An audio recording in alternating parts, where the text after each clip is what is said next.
Hi guys, and welcome to week 5 of the class. So now we have a country, right? We have documents, the Constitution that has set forth what our government will look like, and what we're going to begin to see this week is just how some of our early leaders tried to understand that document and how they attempted to make society function and work. And in fact, we're going to continue to see this throughout the rest of our history. There's always going to be concerns and disputes over how we as America should develop and how we should attack things like foreign policy and economic policy and issues of race, among others. And those issues come to the forefront right at the start. And so this week we're going to be looking at predominantly the presidency of George Washington, the first president, and a little bit of John Adams, who was our second president.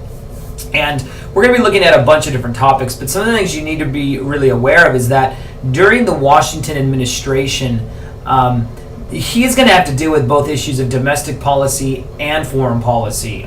Right during when he begins his first administration in 1787, I think it is, 1789, somewhere around in there, the French Revolution erupts. And because we had allied with the French, or the French had allied with us following the Battle of Saratoga in 1777, the French sort of felt like the United States owed them a favor, or owed them a solid, if you will, right? And so when the French Revolution erupts, there's this pressure on Washington to get involved. And what we'll see this week is that he decides not to do that. He will proclaim a neutrality proclamation where he says we will be friendly but impartial towards all belligerent powers. In other words, we'll trade with you, we'll be nice with you, but we're not going to get involved militaristically. Okay, and this idea of an isolationist, neutral sort of the United States, that type of foreign policy holds well into the 20th century. Okay, and so that's something we're going to be dealing with. You're also going to see disputes between Alexander Hamilton and Thomas Jefferson, Secretary of Treasury Alexander Hamilton, Secretary of State Thomas Jefferson, predominantly over issues of constitutionality and the establishment of a national debt, national banking, among other economic issues. And this really helps to create faction and sort of lays the foundation for what will be some of the political parties that we have.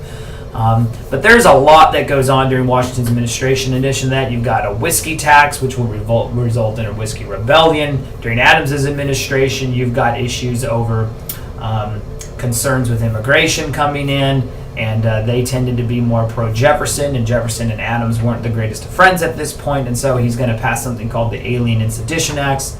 But lots of stuff. I don't want to necessarily get into the entire lectures here, but we're going to be looking at a lot of unique things that happened early on. Okay, there's obviously some lecture you need to listen to, a video to watch, and reading chapter 8, I believe, is in your textbook. So that's what we got going on this week. Other than that, I do want to encourage you to continue to be thinking about your PowerPoint projects.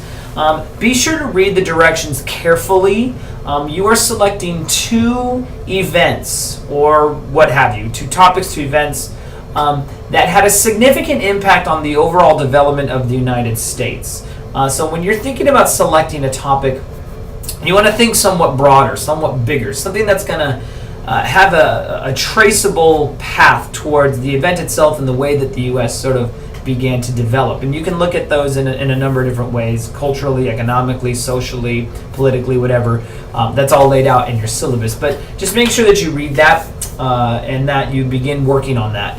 Final thing, make sure that those PowerPoints are voice narrated in the announcement for this week, which is only up for this particular week, week 5. There is a link to a video that will show you how to voice narrate a PowerPoint if in fact you've never done that before.